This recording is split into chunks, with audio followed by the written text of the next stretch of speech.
Alright, welcome everyone to a new video. I know I haven't posted in a little while, it's been a bit, but I also have new subscribers, which is kind of cool. Apparently I haven't posted a video, but I have new people subscribing, so I should probably post more videos for more content.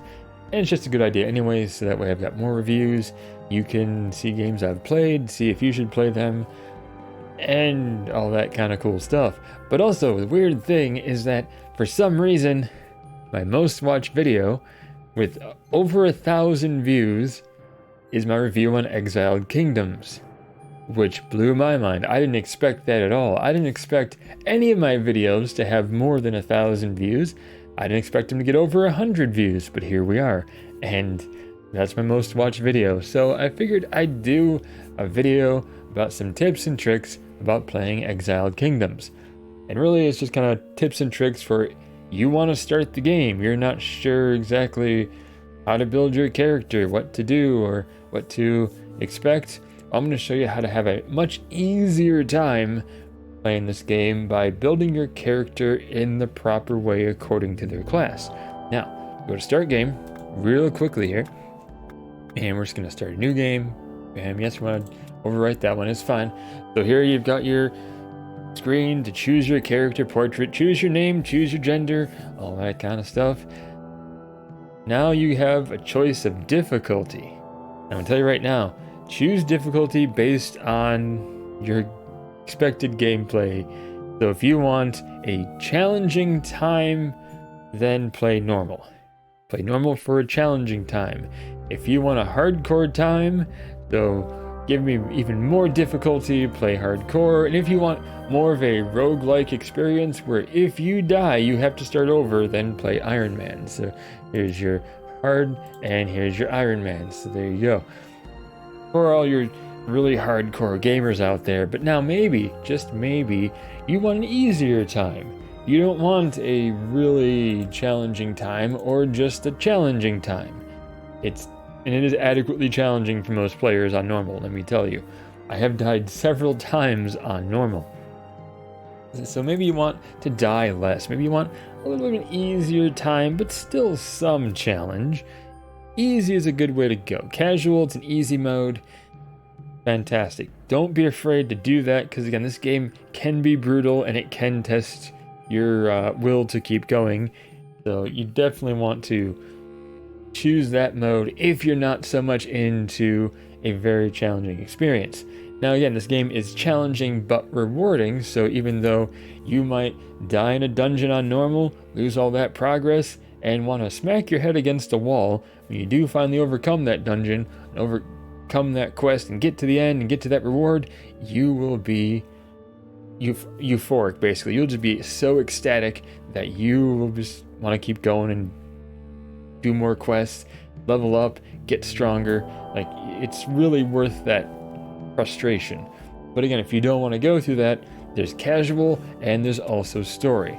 So basically on those two, you regenerate, enemies are weaker in story, and you also can save in those dungeons, so you're less likely to lose all of that progress, whereas in normal and higher you cannot save in dungeons. So less frustrating of a time. The other thing is, you're going to pick your class, and you want to, pick what a class that you want to play. Let's say you want to play a warrior, maybe you want to play a rogue.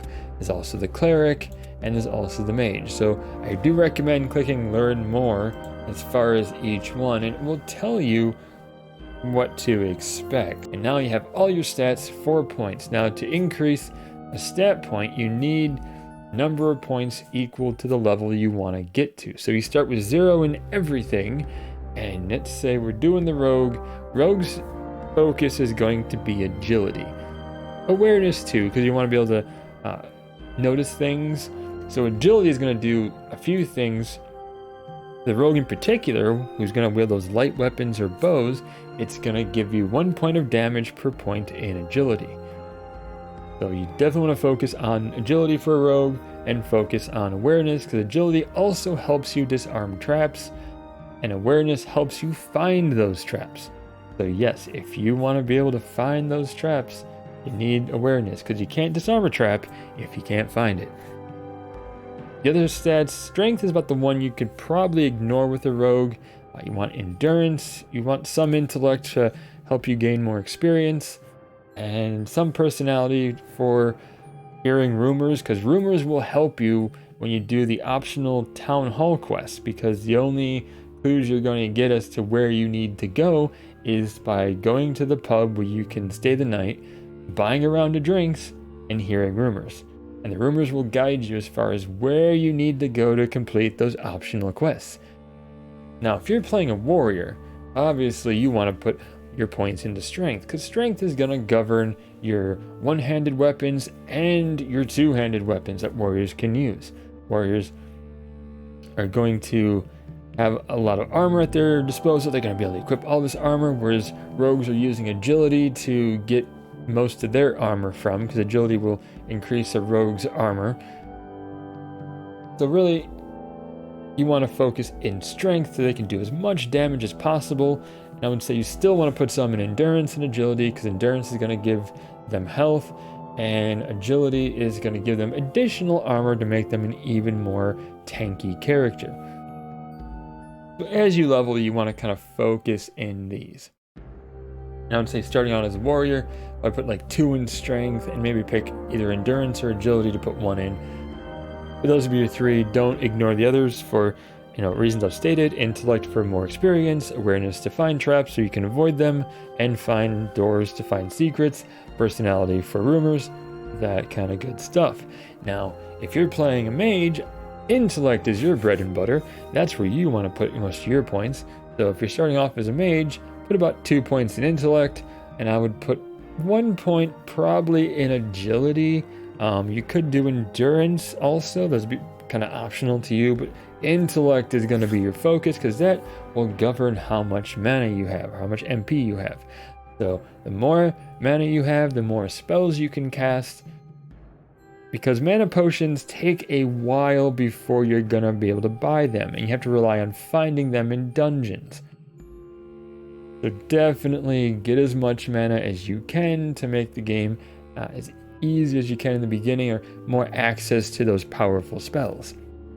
Now the cleric, which is that blend between warrior and mage, you're going to want to focus in 2 areas, strength and personality. Why? Because they are a melee character, so you're going to want some strength so they can really pack a punch, but you're also going to want to put points in personality, because personality governs the mana for a cleric, so that's where they're going to gain most of their mana from. Don't ignore the rest, again for obvious reasons: endurance, health, agility, extra armor so they last longer, awareness to find things to avoid like traps and find extra doors, intellect for all your extra experience. There you go. That's kind of a rundown. So don't forget to focus on all of that. And if we go to next, let's allocate our points real quick. So we do 2 in agility. So we get extra attack and extra armor for our rogue, and we'll do 1 into awareness so we can find stuff. Fantastic. So now you have your skills. Pay attention to your skills, because some classes will have skills that are very focused in a certain type of area. For example, the rogue has 2 types of weapons they can equip: a ranged weapon with bows, and they can equip blades. So when you're choosing your stats, if you're not using bows, ignore archery altogether. But basically pay attention to what skills do.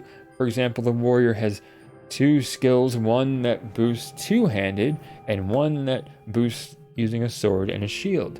So pick which one you kind of want to go with and focus there. You also have skills that you can learn later in the game, so you definitely want to, biggest tip right here everyone, write this down, go to the wiki page. There is a wiki for this, and you can click on that little box there when you're on the beginning menu screen and go to it, or just Google Exiled Kingdoms and the wiki should come up. You can also Google Exiled Kingdoms and the class that you're playing as or wanting to start as, Exiled Kingdoms and the class, Exiled Kingdoms and the skill you're wanting to know more about. You can do all of that, and information pops up, and it's great. So yeah, definitely check that out. It's got so much information, especially about building classes, about skills. It's got information about quests, about items, about where to find items, where to find the advanced skills. check all of that out. So yeah, if you're ever stuck, that's a great resource and use it. It's there, it's amazing, and it makes the game even more enjoyable and a little easier to figure out what you need to do. So as a rogue, I personally like to go with stab, use bladed weapons, so that's what we're going to train, and bam, there we go. We've got a good start to a rogue. Pick and choose exactly what you want. If you're playing a cleric, I'm going to recommend you start with a lot of the undead skills. So like they have a magic attack that will damage undead, or they have a skill that will give them extra armor and even more armor against undead. And they've got a skill that will give them a bonus attack against undead as well. So pick one. I'd probably recommend using the either extra attack against undead or the magic spell that will actually damage undead. It's like a fire holy spell that will damage any enemy, but particularly undead, it will do extra damage. So one of those to begin with, because you will come across a lot of undead, especially early in the game. And that's what you want to make sure you do. But yeah, that's what I have for you today. I appreciate you for watching. This is kind of like a part 1. Part 2, we'll get into more just regular gameplay and kind of let you know what you should be doing to help you survive as you're going across the land, fighting enemies and doing quests. But yeah, also, before I go, general skills, don't ignore these. I would focus probably on any of these 3 just to make sure you get these skills, like gossip, dungeoneering, gossip, you hear gossip. So again, gossip's important to do those town hall quests. Dungeoneering helps you find secret doors and traps. Very important for all characters.